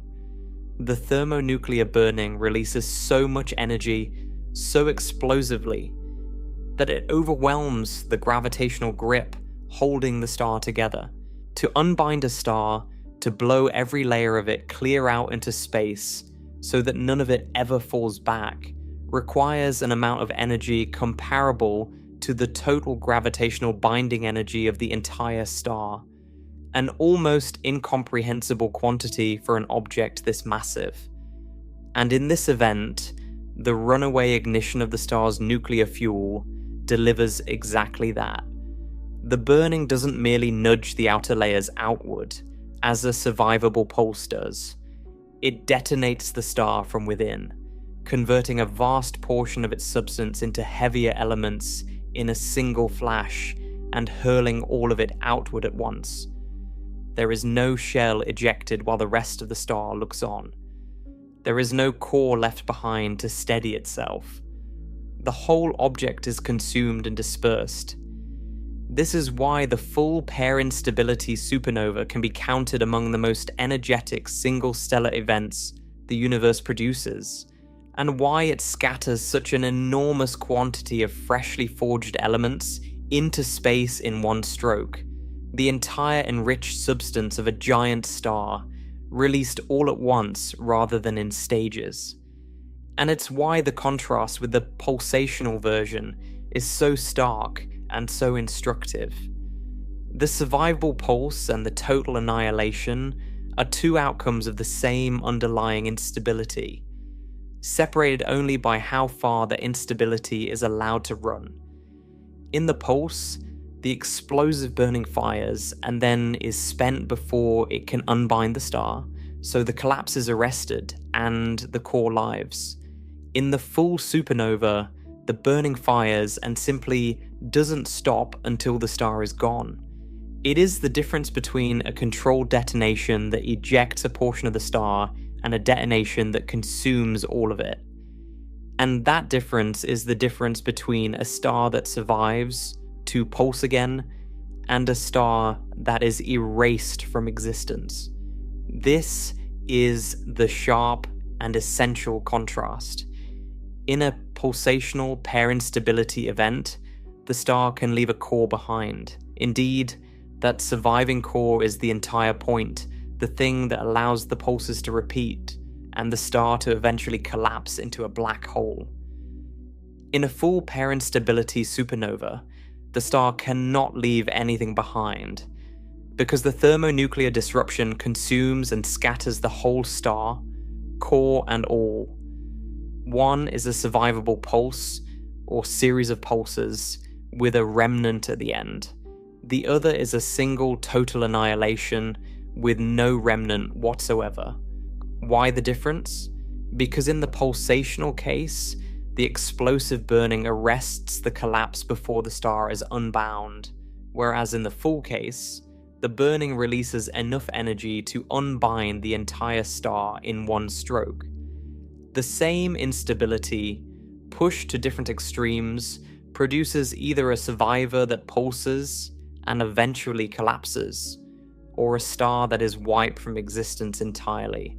Broadly speaking, which fate a star meets depends on how massive it is, where it sits within and beyond the pair-instability regime. Stars in a certain range can undergo the pulsational, survivable version, erupting and recovering before a final collapse. Stars in a somewhat different range, typically the very most extreme, can undergo the full, total destruction version. But, and this is the same caution we raised before, we must not attach single, precise mass values to these boundaries as though they were fixed and universal. The thresholds separating one fate from another depend on composition, on how much mass the star has lost through winds and pulses, on rotation, and on the particular assumptions built into whichever stellar model you're using. Different models draw the lines in different places. What matters conceptually is the ordering. That the survivable pulsational regime and the total destruction regime are distinct territories governed by how extreme the instability becomes. Not any specific number marking where one ends and the other begins. Anyone who quotes you exact figures with perfect confidence is papering over real and ongoing scientific uncertainty about where these boundaries actually fall. And there's a further subtlety worth drawing out, because the star's fate is not fixed at birth. It is negotiated across the star's entire violent life. Remember that the pulses themselves strip the star, throwing off shell after shell, and steadily reducing the mass it carries. This means the star that arrives at its final reckoning is not the star that began the process. It has been reshaped, lightened, transformed by everything it has been through. And because the ultimate outcome depends so heavily on the mass present at the end, the history of stripping directly influences which door the star finally walks through. A giant that sheds a great deal of material through many pulses may arrive at its ending light, enough to collapse into a black hole rather than being fully disrupted. A star that sheds less, or that sits in a different part of the regime, may follow another path entirely. The eruptions are not merely a dramatic prelude that leaves the ending untouched. They are part of how the ending is determined. Each shell thrown off nudges the star toward one fate or another. So when we ask what finally becomes of one of these stars, the honest answer is that it is decided by the interplay of everything we've described. How massive the star was to begin with, how much it lost to winds along the way, how many times it pulsed, and how much each pulse stripped away, and where all of that leaves its core in the final moments. A heavily stripped star, its outer layers long since scattered into the surrounding shells, may collapse quietly at its center into a black hole, its most dramatic fireworks already behind it in the pulses that preceded its death.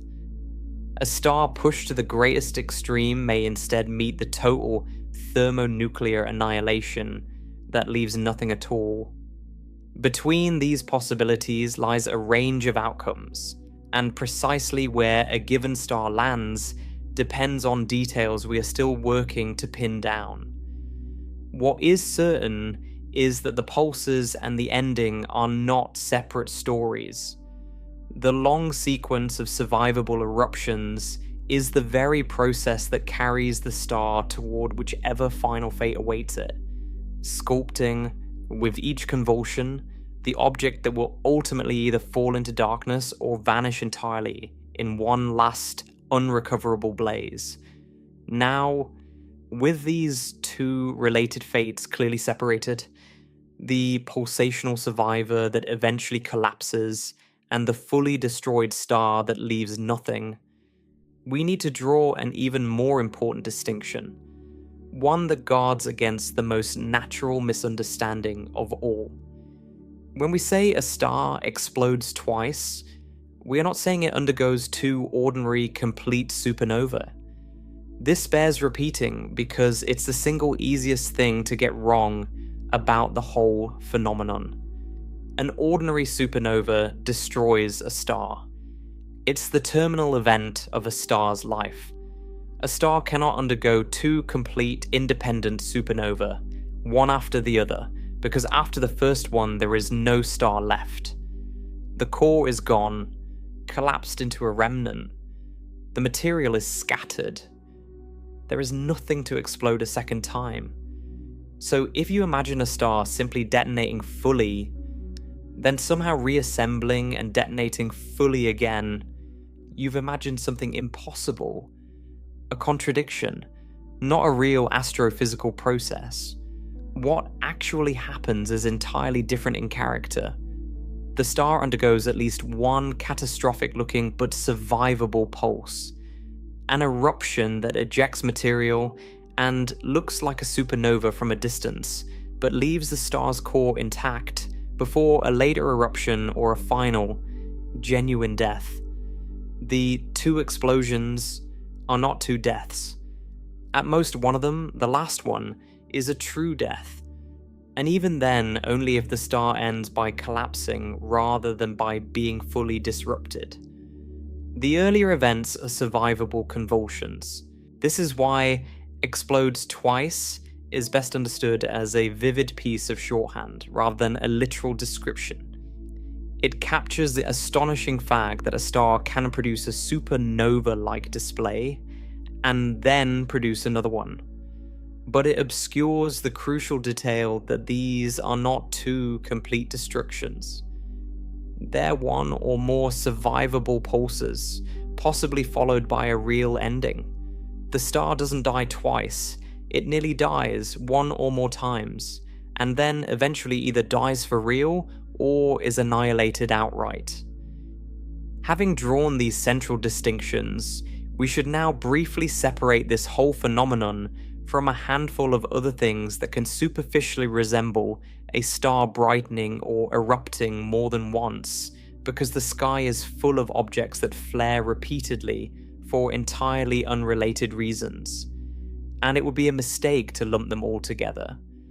The pulsational pair-instability process is a specific mechanism operating in specific, extremely massive stars, and it should not be confused with these other quite separate phenomena.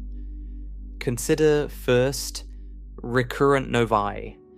There are systems in which a star brightens dramatically, fades, and then brightens again, sometimes on timescales of years or decades. A genuinely repeating outburst. But the mechanism has nothing to do with pair instability or the death of a massive star. A recurrent nova involves a compact stellar remnant, a white dwarf pulling material off a companion star. That accumulated material builds up on the surface of the white dwarf until it ignites in a burst of nuclear burning, producing a flash of brightness. Then, the process repeats. More material accumulates, another flash occurs. It's a surface phenomenon on a small, dense star in a binary system, powered by borrowed fuel from a companion, and it recurs because the accumulation and ignition cycle keeps repeating. This is utterly different from a monstrously massive star convulsing through pair production instability in its core. The only thing the two share is the superficial appearance of repeated brightening. The physics, the objects involved, and the scale are all completely unrelated. We mention recurrent novae only to set them firmly aside. They are not what we've been talking about. Consider next what are sometimes called supernova impostors. These are events in which a massive star brightens enormously, bright enough that observers might initially mistake it for a supernova. But the star survives, having merely undergone a giant outburst rather than a true explosion. Some very massive, unstable stars are known to suffer dramatic eruptions in which they throw off material and flare brilliantly, only to remain intact afterward. On the surface, this sounds related to what we've described, and indeed, the general theme of a star that brightens like a supernova but survives overlaps. But supernova impostors as a category encompass various mechanisms of stellar instability and mass loss, not all of which are the pair production instability specifically. The term is a broad observational one, describing what we see as supernova-like brightening from a star that lives, rather than pinning down the exact internal cause.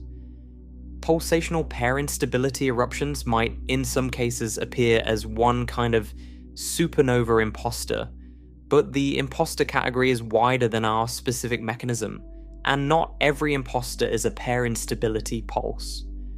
So while there's a genuine connection here, we should be careful. Supernova imposter describes an appearance. Pulsational pair-instability describes a specific physical process. The two are related, but not synonymous. And consider finally the white-dwarf double detonation, which deserves a moment of clarification precisely because its name involves the idea of two explosions and could easily be confused with our subject. This is, again, an entirely separate mechanism involving a completely different kind of star. In a white dwarf double detonation, you have a white dwarf, that small, dense stellar remnant, that has accumulated a layer of helium on its surface, perhaps from a companion star. Under the right conditions, this helium layer can detonate, and that surface detonation can send a shockwave inward that triggers a second detonation, this time in the carbon-oxygen core of the white dwarf itself. So there are two detonations, one in the helium shell, one in the core, but here is the crucial point. They are both part of the same single overall event, occurring in rapid succession as part of the destruction of the white dwarf. This is not a star that erupts, survives, recovers over some interval, and then erupts again much later. It's a single explosive event with two closely linked stages, both unfolding as the white dwarf is destroyed. The double in double detonation refers to two triggering stages within one destruction, not to two separated eruptions with survival in between. It's a completely different object. A white dwarf, not a supermassive star, and a completely different physical process. And the two explosions mean something entirely different from what they mean in our story. We mention it only to draw the line clearly and prevent confusion. The white dwarf double detonation is its own distinct phenomenon and should not be mixed up with pulsational pair-instability. So we have now situated our phenomenon carefully within its landscape. It is distinct from a full pair-instability supernova, which destroys the star completely and leaves no remnant. It is distinct from two ordinary independent supernovae, which is a physical impossibility for a single star. It is distinct from recurrent novae, which are surface flashes on white dwarfs in binary systems. It is related to, but not identical with, the broad observational category of supernova impostors, and it is entirely separate from white dwarf double detonations, despite the coincidental language of two explosions.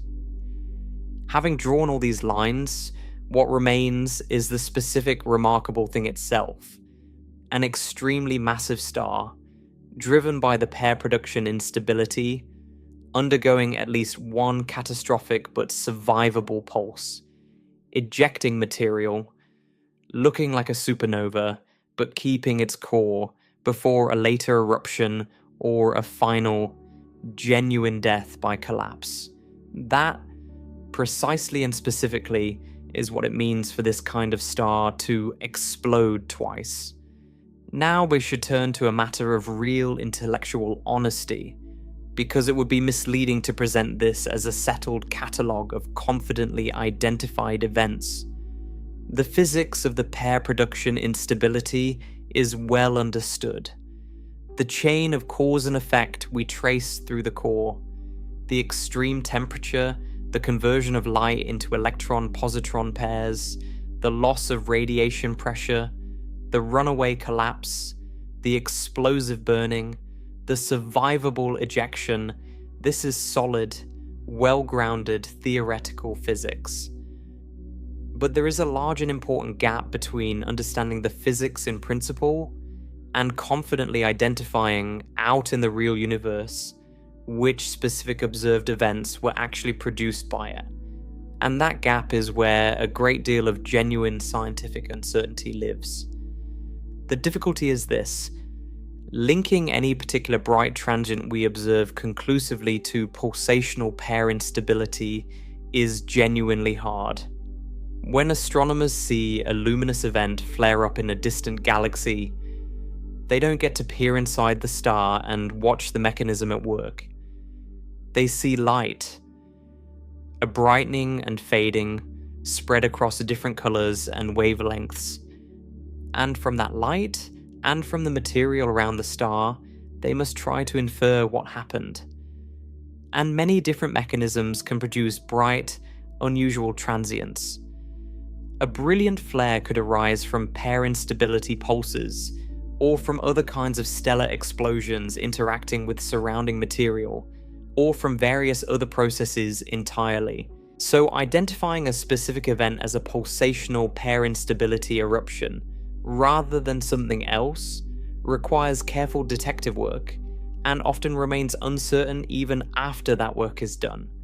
Candidate events exist, events that have the general characteristics one might expect. But treating any particular candidate as a confirmed, definitive case is not warranted. The appropriate stance is caution.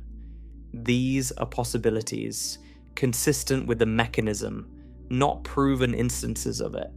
What then do astronomers actually look for when they're trying to identify a possible pulsational event? There are several kinds of clues, and it's worth understanding them because they reveal how this detective work is done. First, there's the light curve, the way the event's brightness rises and falls over time. We discussed how shell collisions can produce prolonged, sustained brilliance rather than a simple, sharp flash, and how successive collisions might produce complex, structured patterns of brightening. So a light curve that shows unusual features, multiple peaks, a long sustained plateau of brightness, a shape that's hard to explain with a simple single explosion, can be a hint that something more complex is going on, possibly the interaction of multiple ejected shells. The temporal fingerprint of the event carries information about how it was powered. Second, there's the spectrum, the breakdown of the event's light into its component colors, which reveals what elements are present and how fast they're moving. The spectrum can tell astronomers about the composition of the ejected material and the surrounding shells, and about the velocities involved. Signatures suggesting that fast-moving material is crashing into slower material, or that there are shells of particular composition surrounding the star, can point toward the shell collision picture we described. The spectrum is like a chemical and kinematic fingerprint of the event, and certain patterns are more consistent with the pulsational scenario than others.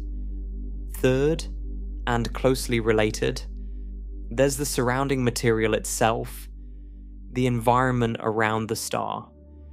If a star has undergone earlier pulses, it should have thrown off shells of material that now surround it at various distances.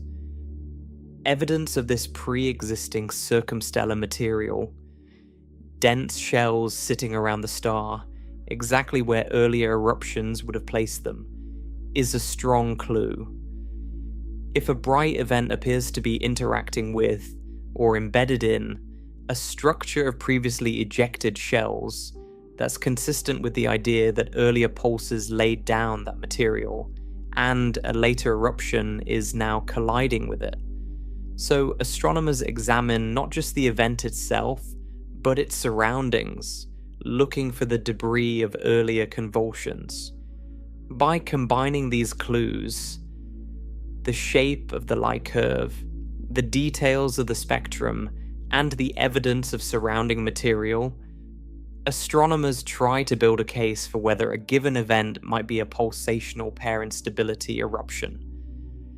But it remains, in most cases, a case built on inference and consistency rather than direct proof. the clues can point toward the mechanism, can make it a plausible or even attractive explanation, but rarely can they establish it beyond doubt. And this is exactly why caution is warranted, and why we should resist the temptation to declare any particular dazzling event a confirmed instance of this process. There's a broader lesson embedded here, and it's an important one. Not every extremely bright or repeated stellar eruption is evidence of pair instability. The universe produces brilliant transients through many channels, and repeated brightening can arise from entirely unrelated mechanisms. Recurrent novae, various kinds of interacting systems, and other processes.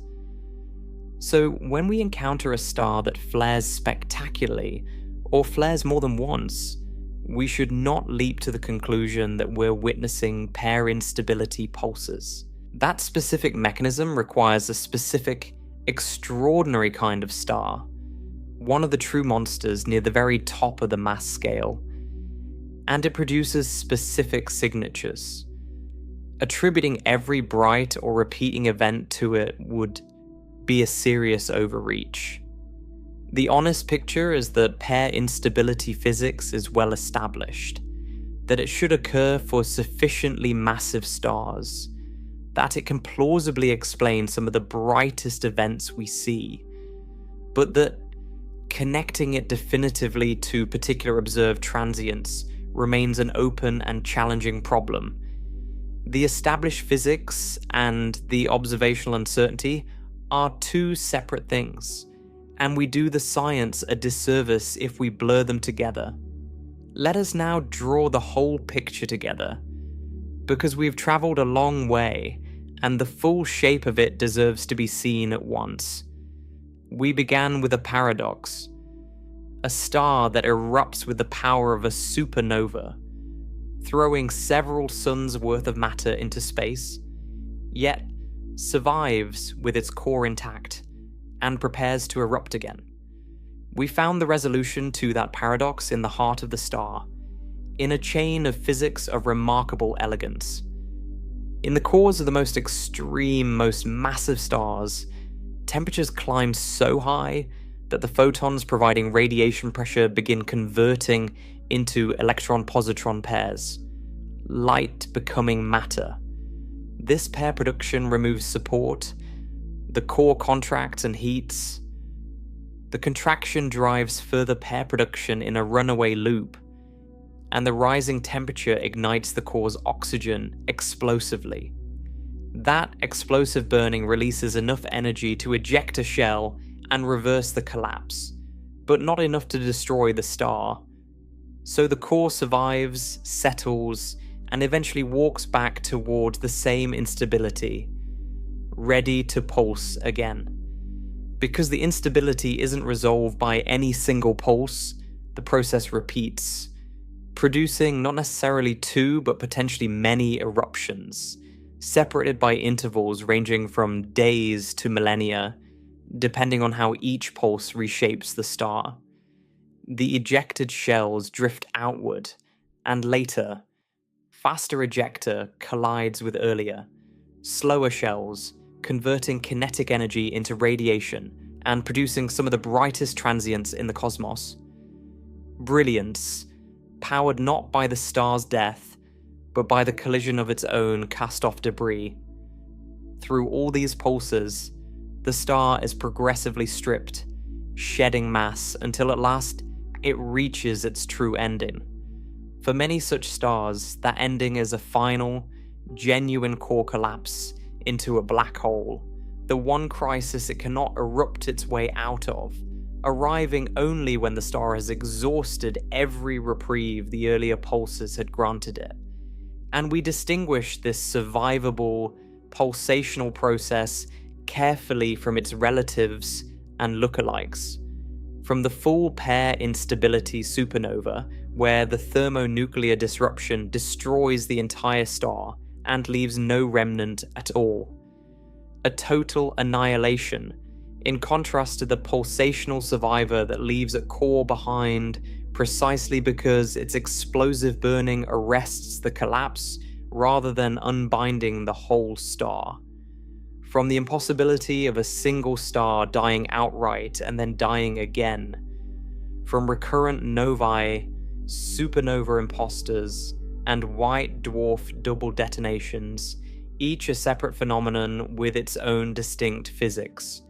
And we ended with honesty about the limits of our knowledge, that the physics is well understood, but that identifying specific real events as products of this mechanism remains genuinely difficult, requiring careful reading of light curves, spectra, and surrounding material, and warranting real caution rather than confident declaration. What remains when all of this is assembled is one of the most extraordinary life stories a star can have. Not the quiet fade of a star like our own sun, which will never come anywhere near this fate.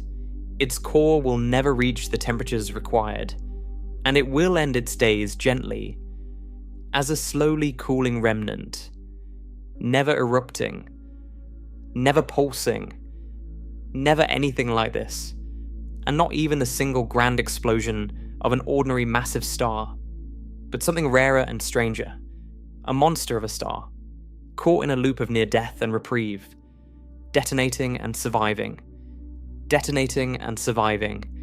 throwing off piece after piece of itself in eruptions bright enough to be seen across the universe, illuminating the dark with the collisions of its own debris, until at last it exhausts its capacity for survival and falls, finally and completely, into a black hole. A star that explodes twice and sometimes more, not because it dies and returns, but because it learned, for a while, in the most violent way imaginable, how to survive its own death. And in that strange and beautiful struggle between the light that betrays it and the fire that saves it, it shows us just how far the laws of physics can be pushed in the hearts of the greatest stars the universe has ever made. Stars that burned brightest, fought hardest, and refused again and again to go quietly into the dark,